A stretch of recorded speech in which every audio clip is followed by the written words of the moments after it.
Ladies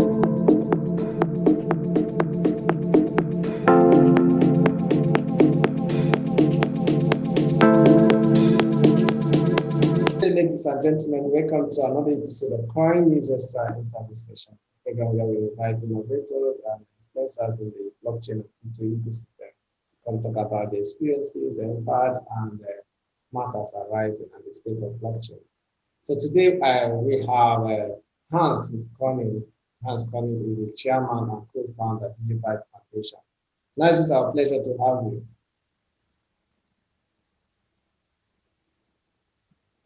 Hello, thank you, Lee, for that nice introduction. And I would like to say hello, everyone.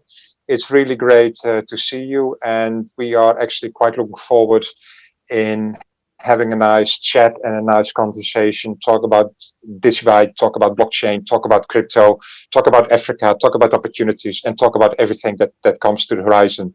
And we are always very excited to talk and engage with the community. So thank you very much for having us. We're excited to be here today. It's our pleasure to have you. You're coming to share your wealth of experience in the ecosystem. We really appreciate that. How is Netherlands today? The Netherlands, it's a very nice country.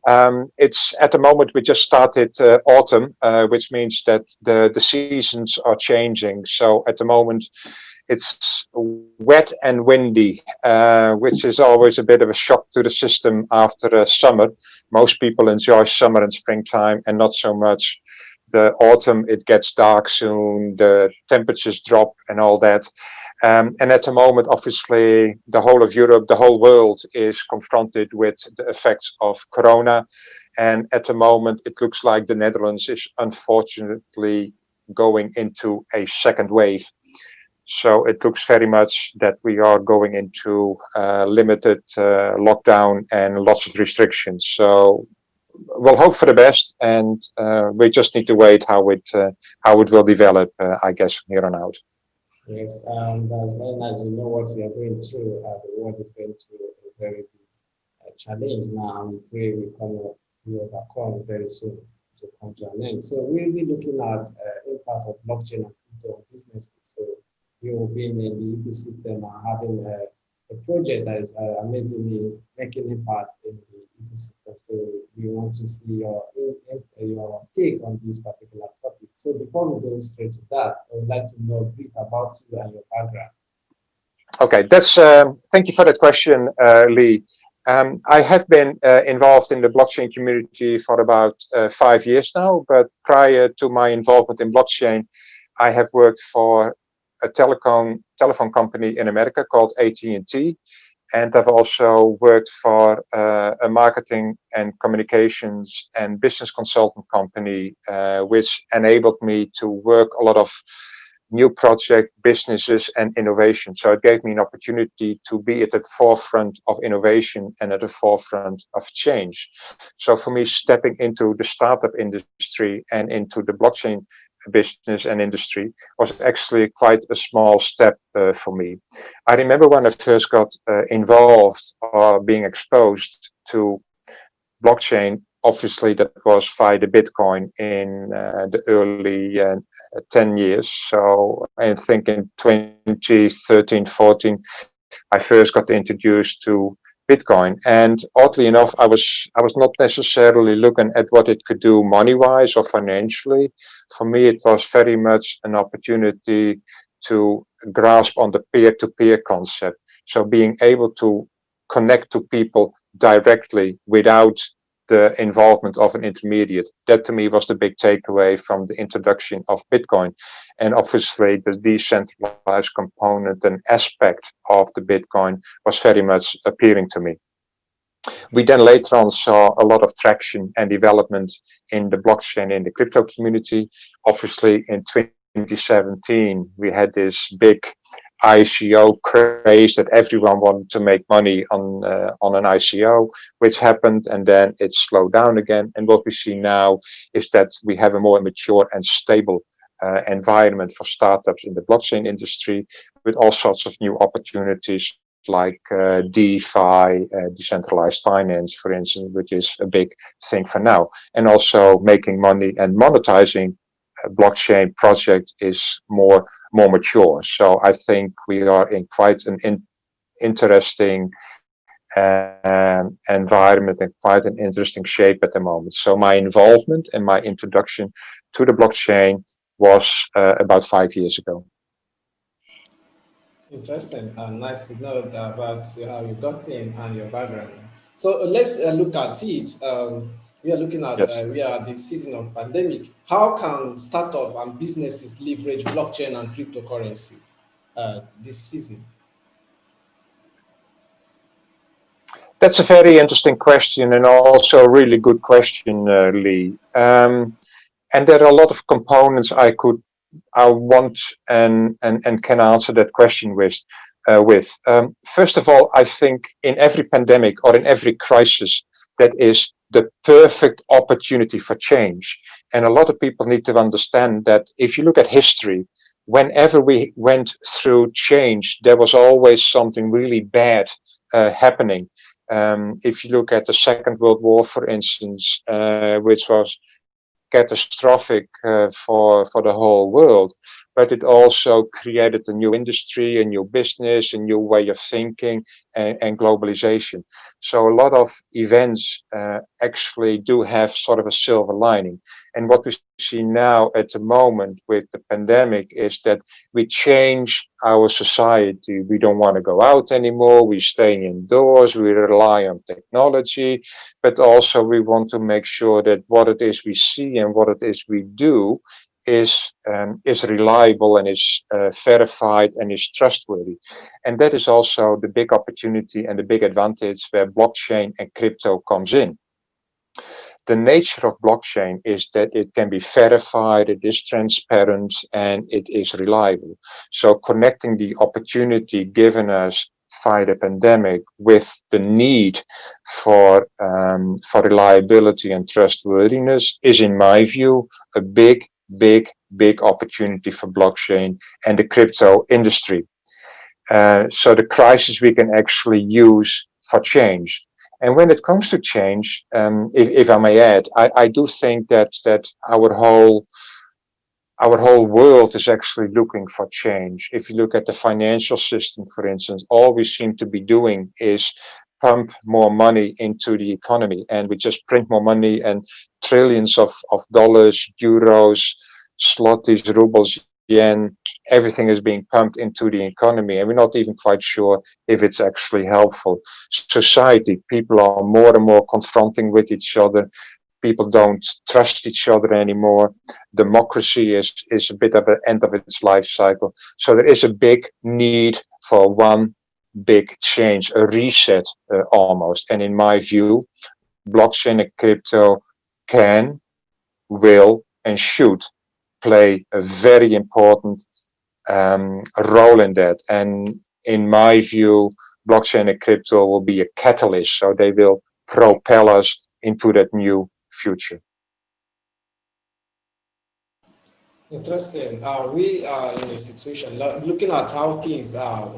The pandemic has really changed things. Like there is a shift in how we do things these days, and most things are going online. So we want to know. We know that pandemic really affected different sectors. What's the state of blockchain and cryptocurrency during this pandemic, and how do you see it after the pandemic? The current state of blockchain, I Yes. think when you ask me what the current state of blockchain is, Lee, I would say that we are getting ready for a big leap forward. What we've seen the past few years is that there were a lot of people in the industry, in blockchain and the crypto, who were amateurs, who were posers, scammers, imposers, wannabes. The industry itself was not necessarily very professional. What we have seen the past 2 years is that a lot of people actually listened and seen what was happened and have actually take big steps to improve. That means we no longer just publish a white paper based on an idea. Oh, this is going to be fantastic. Just look at us, give us money, and we will make it work.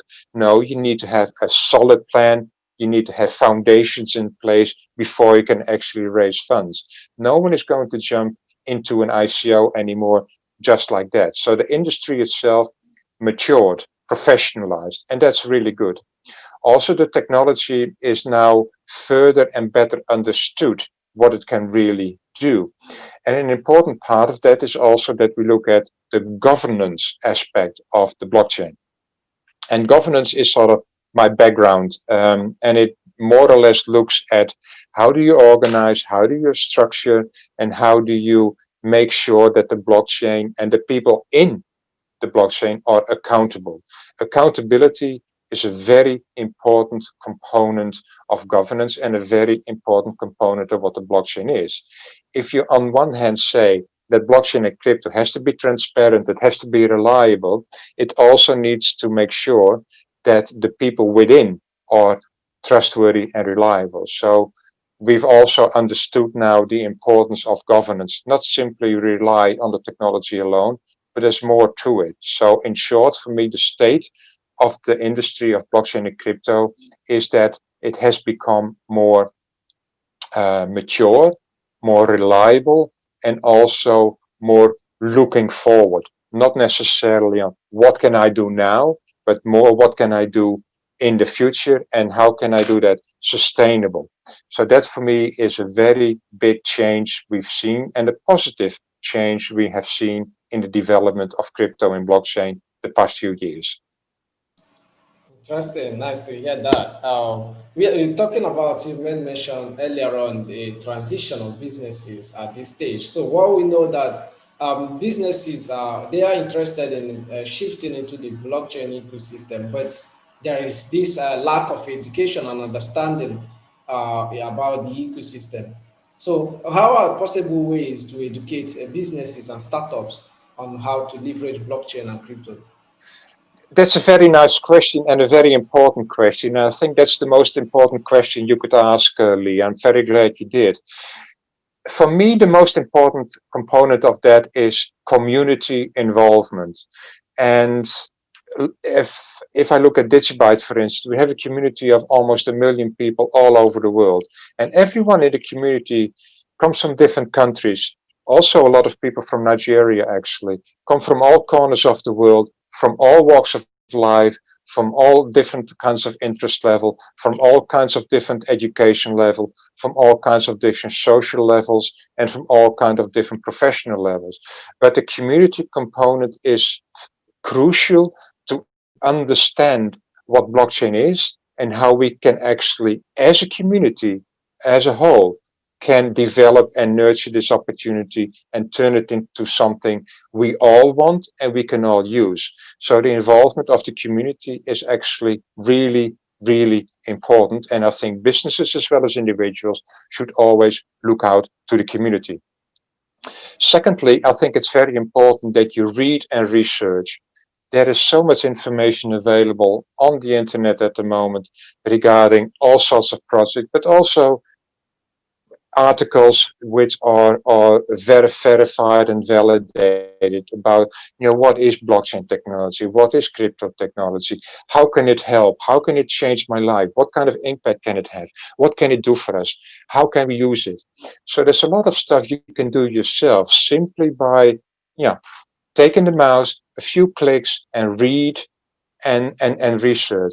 And it's always very important that you do it yourself and you also review and read what is available. A third component to educate and to get involved is actually go out and talk to people. Go to meetups regarding the blockchain.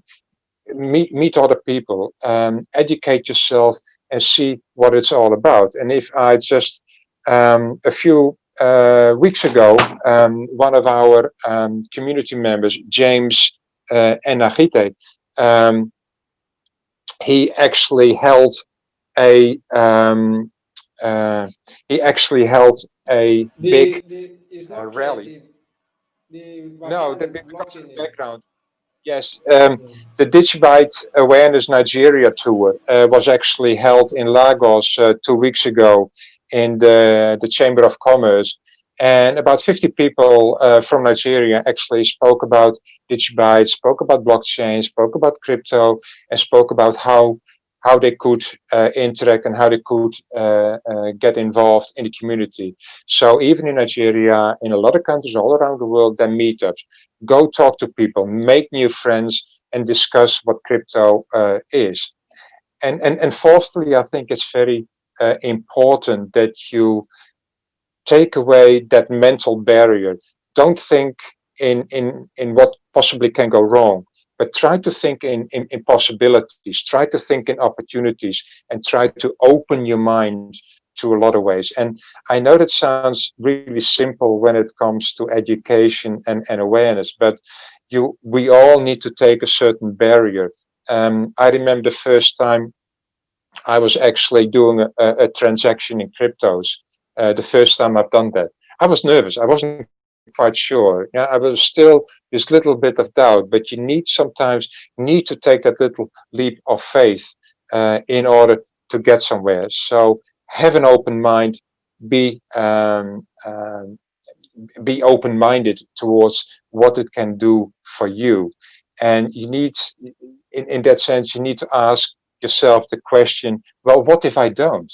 Now other people will actually leapfrog over you and will take that opportunity and will be ahead of the curve in this development. I'm not saying you need to be naive and you need to be dismissive and the whole FOMO, the fear of missing out.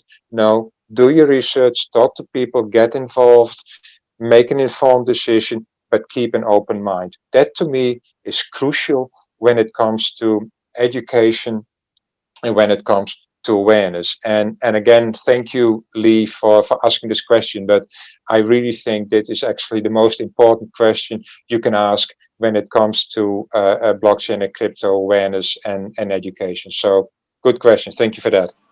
Thank you very much. That why our mission and vision, our core vision is to educate people about blockchain. We believe education is the key. And thank you for Perfect. these explanations that you have given. So, lastly, before we draw the curtain on today's episode of Coin News Extra interview, so you are the chair and co-founder of Digibyte Foundation. How are you Correct. bringing solutions and solving problems in the ecosystem with Digibyte? Yes. Well, let me start a little bit, if I may, with what the Digibyte Foundation is. And as you know, the Digibyte is a fully decentralized blockchain. That means there is no central authority, and as a community, we work together in building and promoting and developing the blockchain. So sometimes people ask me, so if you are decentralized, why come you are the chairman? Because we're all equal. Yes, we are all equal. And unfortunately, a foundation needs to have a chairman, needs to have a secretary, needs to have a treasurer. That's a legal requirement. It doesn't mean that there is any hierarchy or any difference. Everyone in the community, all members of the Digibyte community are equal. Me as well. I might be a face that's a bit more recognized and a bit more outspoken, but we are all equal. The Digibyte Foundation itself is set up to protect and safeguard the principles of decentralization and make sure that the Digibyte blockchain is become more aware and more educated towards people and also sees more opportunities and more use cases. And as to those use cases, which was your question, Lee, we more or less have four pillars, if you like, when it comes to Digibyte. The first pillar is obviously the Digibyte coin. It is ultimately the perfect point of sale coin. It is the ultimate merchant coin. We are listed over more than 100 exchanges. It can be accepted at a lot of places already, and it is a very fast moving coin. The coin itself, the transaction, is visible within 1 second in your wallet, and it is verified within 15 seconds in your wallet. So that makes it about 40 times faster than than, for instance, Bitcoin, and it's also at the fraction of a cost of a Bitcoin transaction. So it is the ultimate merchant coin. Well, secondly, you can use the Digibyte blockchain for authentication. DigiID, for instance, is a perfect tool you can use to sign into websites, use your wallet and your email server, so you no longer have to store different passwords to get access to all sorts of apps. You have a single point where you can access all that. So you don't need to store passwords anymore. You don't need to remember the password. You can use DigiID to log in to all sorts of apps. So authentication is the second pillar we have. The third one is for authentication. When it comes to your identity or a document or a signature, when we see that we have much more of an online environment and we not necessarily can see and validate, how can you actually rely, how can you actually be sure that a certain file or a signature is authentic? Well, we have an opportunity for that, and that's and you can put a simple checksum in the Digibyte blockchain in which you can verify files, which makes it a great addition. And the fourth pillar we have is DigiAssets, and the DigiAssets are used for tokenization. And and tokenization is just about to take off. It is a really big opportunity at the moment. Tokenization is going forward. So in a way, it is a small smart contract that can be extremely reliable and extremely fast. It is, the smart contract component is still on a smaller scale, but that is in development. And actually, we are also working on a fourth pillar, and we already touched upon it earlier, which is DeFi, decentralized finance. It's a big buzzword. Everyone is talking about DeFi. Well, the Digibyte blockchain is actually quite well suited to help in DeFi. And with DigiAssets, that would be a perfect combination. And we're actually also working on a use case with the REN protocol. We are currently working together to add REN DGB to the REN protocol. So Digibyte is also entering the DeFi space. But when it comes to use cases in the Digibyte blockchain, again, we have the four pillars: the coin, authentication, and tokenization via the DigiAssets. And now in the DeFi space, but the Digibyte in itself is fast, secure, and forward-thinking. So we always look at new opportunities and new ways in helping consumers and businesses utilize blockchain technology and making the world better. Interesting. That's wonderful and nice to see the impact and the project that you have at hand at Digibyte Foundation. Yes. Thank you very much, Hans Koning, for joining us today on CoinNewsExtra. Yes. My pleasure. Can I make one more comment in conclusion, if I may, Lee? And that is actually Okay. regarding Nigeria. And Nigeria is one of the countries in Africa that will be the next big powerhouse of Africa. The economic growth, the population growth, Nigeria will be the biggest and most important country of Africa.